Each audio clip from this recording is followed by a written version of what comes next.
2027 గోదావరి పుష్కరాలు ఏర్పాట్లకు జిల్లా స్థాయి సమావేశం ఈ రోజు ఉదయం కలెక్టరేట్లో జరిగింది. ఈ సమావేశంలో గోదావరి పుష్కరాల నిర్వహణ, పనుల ప్రతిపాదన, భద్రతా అంశాలపై చర్చించారు. ఈ సమావేశంలో రాష్ట్ర పర్యాటక, సాంస్కృతిక, సినిమాటోగ్రఫీ శాఖ మంత్రి కందుల దుర్గేష్, ఎంపీ దగ్గుబాటి పురంధరేశ్వరి, జిల్లా కలెక్టర్ కీర్తి చేకూరి, ఎమ్మెల్సీ సోము వీర్రాజు, ఎమ్మెల్యేలు Adireddy Srinivas, Battula Balaramakrishna, Muppidi Venkateswararao, Nallamilli Ramakrishnareddy, RUDA chairperson Boddu Venkataramana Chowdary, joint collector Y Meghaswaroop, municipal commissioner Rahul Meena, ఇతర శాఖల అధికారులు పాల్గొన్నారు. నిడదవోలు మున్సిపాలిటీ వజ్రోత్సవాల వేళ స్పెషల్ గ్రేడ్ హోదా కల్పిస్తూ ప్రభుత్వం ఉత్తర్వులు జారీ చేసింది. నిడదవోలు మున్సిపాలిటీ ఏర్పాటై 60 సంవత్సరాలు పూర్తయిన సందర్భంగా పురపాలక సంఘం ఆధ్వర్యంలో నిర్వహించిన వజ్రోత్సవ వేడుకలు ఘనంగా ముగిశాయి. ఈ ముగింపు కార్యక్రమానికి రాజమహేంద్రవరం ఎంపీ దగ్గుబాటి పురంధరేశ్వరి ముఖ్య అతిథిగా హాజరయ్యారు. ఈ సందర్భంగా పర్యాటక శాఖ మంత్రి కందుల దుర్గేష్తో కలిసి నిడదవోలు మున్సిపాలిటీకి స్పెషల్ గ్రేడ్ హోదా కల్పిస్తూ ప్రభుత్వం జారీ చేసిన జీవో ప్రతిని సభా వేదికపై ఆవిష్కరించారు. నిడదవోలు ప్రజలు ఎప్పటి నుంచో ఎదురుచూస్తున్న ఈ స్పెషల్ గ్రేడ్ హోదాను వజ్రోత్సవాల ముగింపు వేళ ప్రకటించే అవకాశం రావడం ఆనందకరమని మంత్రి దుర్గేష్ తెలిపారు.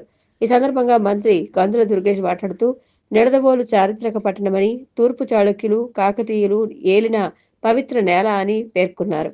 రాజమహేంద్రవరం ఎంపీ దగ్గుబాటి పురంధరేశ్వరి మాట్లాడుతూ, నిడదవోలు అభివృద్ధి కార్యక్రమాలన్నింటిలోనూ మంత్రి కందుల దుర్గేష్ నిరంతర శ్రద్ధతో, నిబద్ధతతో పనిచేస్తున్నారని అభినందించారు. బహుళ అంతస్తుల భవనాల్లో నిర్వహించే ఆసుపత్రులు, ఇతర కమర్షియల్ భవనాలకు పార్కింగ్ ప్రదేశం తప్పనిసరిగా విడిచిపెట్టాలని రాజమహేంద్రవరం నగరపాలక సంస్థ కమిషనర్ రాహుల్ మీనా పేర్కొన్నారు. నిబంధనలు పాటించని వాటికి నోటీసులు జారీ చేయాలని ఆదేశించారు.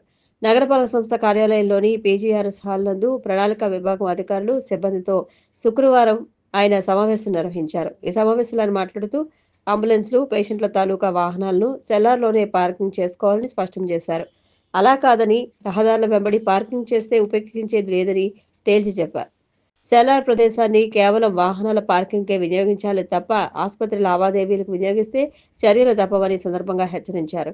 అలాగే భవనాల నిర్మాణాల సమయంలో గ్రీన్ మ్యాట్ తప్పనిసరిగా ఉపయోగించాలని సూచించారు. నగరంలో అనుమతులకు విరుద్ధంగా చేపట్టిన భవనాలు, అనధికారికంగా వేసిన లేఅవుట్లకు వారం రోజుల్లోగా ప్లానింగ్ సెక్రటరీలు క్షేత్రస్థాయిలో తనిఖీలు నిర్వహించి అనధికార నిర్మాణాలు, అక్రమ లేఅవుట్లను గుర్తించి నోటీసులు ఇవ్వాలన్నారు.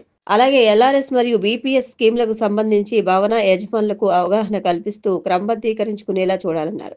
అనధికార లేఅవుట్లకు సంబంధించి విద్యుత్ సరఫరా, నీటి సరఫరా, డ్రైనేజీ అనుమతులు ఇవ్వబడవని స్పష్టం చేశారు.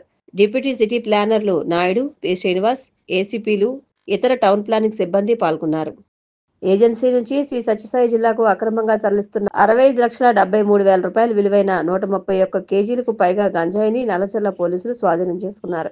నల్లజర్ల సీఐ వై రాంబాబు తెలిపిన వివరాల ప్రకారం నల్లజర్ల ఎస్ఐకి వచ్చిన సమాచారంతో తాడేపల్లిగూడెం వైపు నుండి నల్లజర్ల గ్రామం వైపుకు వస్తున్న బొలెరో వ్యాన్ను తనిఖీ చేయగా 6 ప్లాస్టిక్ సంచుల్లో తరలిస్తున్న గంజాయి బయటపడింది.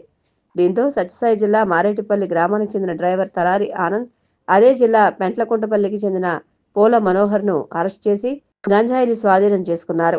అధిక లాభాలు వచ్చాయని మభ్యపెట్టి పెట్టుబడులు పెట్టించి హైదరాబాద్కు చెందిన ఓ డాక్టర్ను సైబర్ నేరగాళ్లు 14 కోట్లు కొట్టేశారు.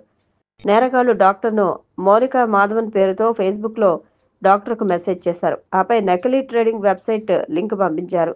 చాలా పెద్ద మొత్తంలో లాభాలు వచ్చాయని డాక్టర్ నమ్మించారు. అయితే డబ్బు విత్డ్రా చేయాలంటే పన్నులు కట్టాల్సి ఉంటుందని చెప్పుకొచ్చారు. దీంతో ఆయన దశల వారీగా దాదాపు 14 కోట్లు చెల్లించారు. తర్వాత వారి నుంచి స్పందన లేకపోవడంతో మోసపోయినట్లు గుర్తించి పోలీసులకు ఫిర్యాదు చేశారు. ఎయిర్ బస్కు చెందిన A320 మోడల్ విమానాల్లో ఏర్పడిన ఓ సాంకేతిక లోపం కారణంగా ప్రపంచవ్యాప్తంగా సుమారు 6,000 విమాన సర్వీసులకు అంతరాయం కలగనుంది. ప్రయాణికుల భద్రత దృష్ట్యా ఇప్పటికే పలు ఎయిర్లైన్స్ సంస్థలు తమ A320 ఫ్లైట్ సర్వీసులు రద్దు చేశాయి. ఈ లోపాన్ని సరిదిద్దేందుకు కొంత వ్యవధి పట్టే అవకాశం ఉండడంతో పలు విమానాలను రద్దు చేశారు.